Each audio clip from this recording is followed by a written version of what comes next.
that's involved in this space. Which, oh, by the way, generates a lot of jobs, and I'll go into a little bit of that later, because we're not taking advantage of it as much as we could be.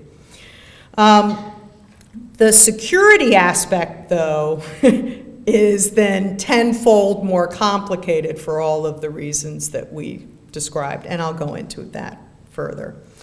And then there's this interesting thing that's going on with government right now regarding this space, which is, you know, those of us who have been around a long time, in the 60s, especially the 60s, 70s, and 80s, and then partially into the 90s, there are defense industrial-based companies like Raytheon and Northrop Grumman and Lockheed Martin who created computing power for the US government and were very innovative and very capable and very expensive because they were creating capabilities primarily focused on US government requirements.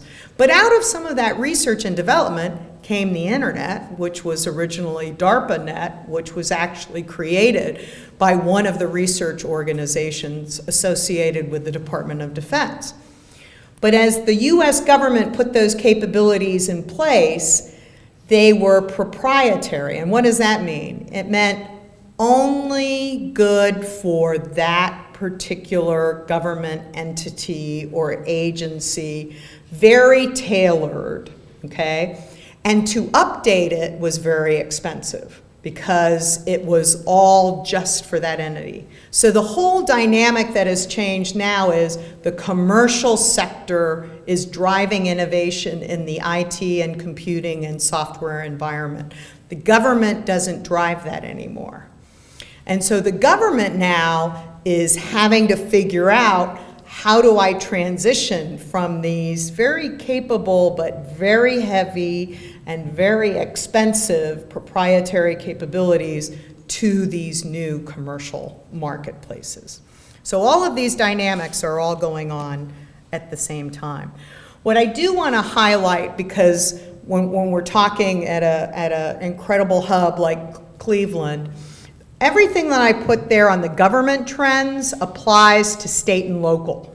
So it's not just a national government issue.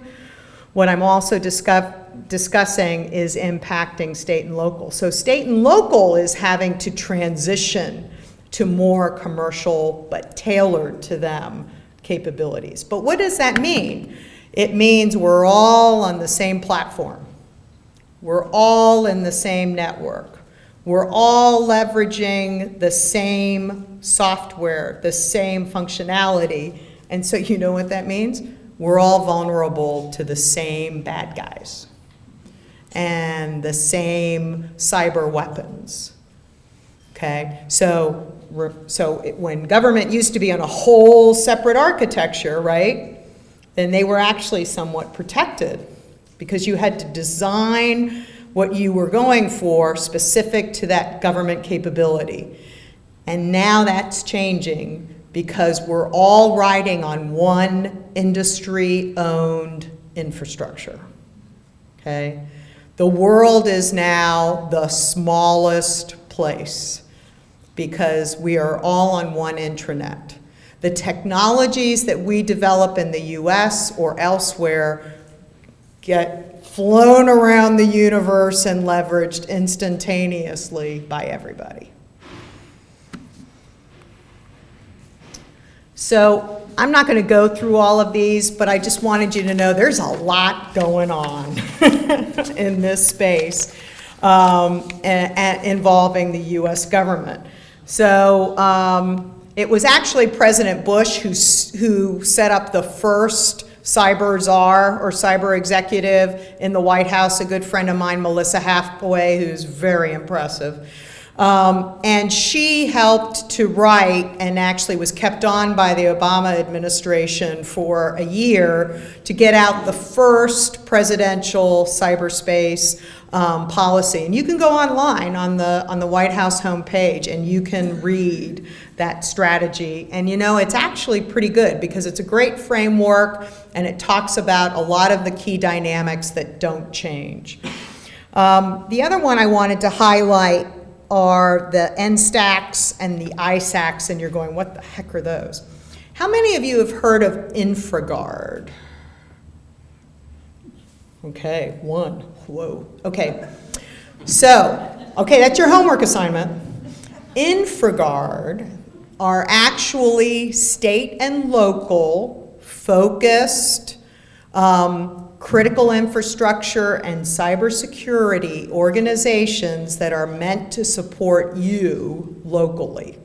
So the idea is that you bring the local business together. You look at your, where do you get your power? Where do you get your water? What are your key cyber vulnerabilities in your own region, so that you can sort of map out what's your backup plan. If you have a hit to your main electrical power plant, and again, through cyber means, then how are you going to make sure that you have a plan in place to assess what the issue is and to bring up your backup power? So I wanted to mention those because they actually are great organizations, and I find that they're very uneven across the country. So New England is known for having some of the best, believe it or not. The NSTAC and the ISACs are the organizations for particular commercial sectors. So it's the national Cyber Advisory Council, okay? And then the independent advisory councils there's one for the financial sector. There are actually 17. So financial sector, all the banks, all the investors. And it's all focused on cyber vulnerabilities. And they share information across their sector, because think about it. If one bank has a particular vulnerability, or someone is trying to steal their customers' information or steal money from the banks, right, through fraud, then that's a vulnerability that all banks need to know about. So what they do is they share that information across their sector. So the electrical companies have an ISAC. And, anyway, there's 17. Go online and figure it all out. But I think those are really a great advanced approach to cyber vulnerabilities. And then the last couple of things I thought I'd mention from this list are the cyber legislation stalemate. So unfortunately, and I'll leave this to questions and answers, but the whole WikiLeaks and Snowden case has meant that any legislation regarding cyber is just frozen. It's just hung in midair. So unfortunately, a lot of the progress that we were going to make through legislation is kind of on hold till a lot of this gets sorted out. This is just representational to show you the speed of the development of threat vectors. And what do I mean by a threat vector? So we got different kinds of bad guys who are in the cyber arena. Most of them are just regular criminals, right?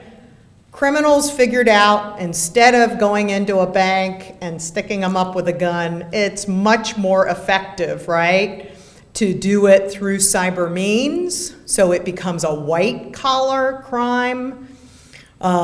It's a much more sophisticated approach, and they're sort of under the radar, and they might be able to get what they want and get the heck out of Dodge and not have attribution meaning to them, okay? So most of it is just good old crime is going on. in the cyber arena. Then there are the hacktivists. And the hacktivists are, right, basically folks with a political cause of some kind or another. And they're using cyber means to promote their political goals, okay? And so, for instance, Anonymous doesn't like a particular business as a point in time because of a political stance that they took, and they're very high-end hackers, and they take down that particular business. So that's where the ISACs come in, because you want to know what's going on in your sector to find out who's vulnerable and when. And then the last main category, there's always rogue whatever, because we always have rogue whatever, but is the terrorist realm, right, has not been using this as much yet, but I, being a paranoid intelligence professional, believe it's just a matter of time. And then also the problem with this environment is you can buy skills, right? So mercenaries. And still the most high-end actors in this space, believe it or not, are the Russians and the Bulgarians in that area, because they first got into this when the US got into this, which was in the early 90s. So they've been working their trade craft for a long time. And so I'm sorry, so then the last category is the state actors, okay? Iran, we believe recently, right, if you look up Iran and Aramco, they attacked a bunch of servers in Saudi Arabia, and they basically fried, okay, 300 servers across the oil company Aramco in Saudi Arabia. I mean, brought this company to its knees. So that's the final threat, are the major state actors and their capabilities. So this is just to give you a sense of the cybersecurity mission space. So most of us are familiar with defensive operations, right? That's more about perimeter control, my network. So your home network, you want to keep bad guys out of your home network so that you can do your financial transactions, you can do your personal transactions, and no one is going to get into that, okay?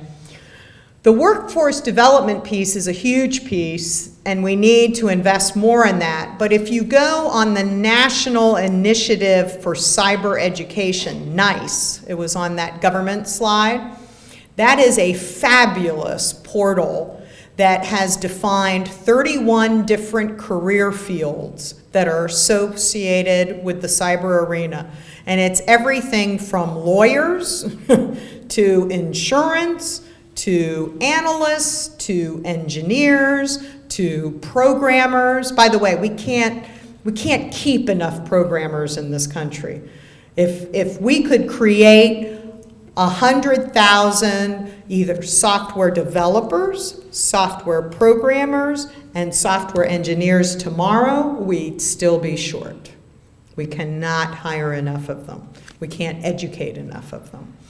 So that's why they put this portfolio together, was to help to define what are the career fields related to the cyber arena, what are the skill sets that you need for those career fields, so that young people could go online and get a sense of this whole new employment arena that is available to them.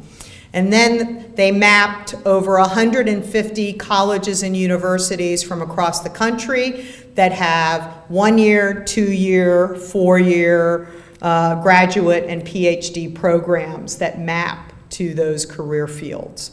And so we're only scratching the surface of the workforce development piece. I'm going to go further into cyber intelligence.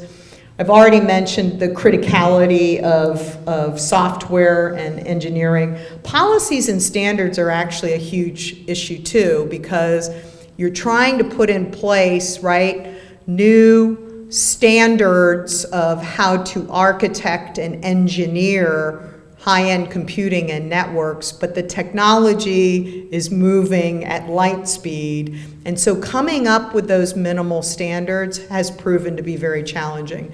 But the National Institutes for Science and Technology, NIST, has recently vetted a set of standards that they placed out there to vet. So this is also to map the threat on top, so how the threat has moved over the last 20 years or so, and then how we have addressed that threat with various solutions. And I think what you need to get a sense of is we just keep adding stuff, right? There's just sort of this cumulative effect. And that only works for so long, right? So the analogy I like to use is you have your house, and you have locks on your door, and you've got locks on your windows, and maybe you have a dog, and maybe you have an alarm, and maybe you have a fence, but you know, there's a point in time where it's just like, okay, I'm done, right? What you're really looking for is what's the optimal combination of things. I don't want to keep adding stuff. And all that does is keep someone out who doesn't have a key to your house, okay? Now, what else do you want to know? You want to know what's going on around the neighborhood. You want to know if teenage boys 15 to 17 with iPhones are being targeted as they're walking home from school. Because that will help you to say, don't carry your iPhone out in public, or walk home to school with your best friend, or, you see what I'm saying? Take preventative action as opposed to just reacting or trying to say, get home as fast as you can because once you're home, you're safe. You know, that doesn't work either. So what we're finding is the trend is actually going to not cybersecurity only, but cyber intelligence as well. And what's that balance between a perimeter reactive approach and, hey, this is what's going on at large now, how do I prevent something from happening? So we're actually starting to look at what's that balance. So it's not about spending more money on cybersecurity, it's about getting the right balance. And I am going to flip through this and get to the end so that we can get to the all-important questions. So a lot of people ask me from, you know, whether you're at home or whether you have a small business, you know, what are some of the things that I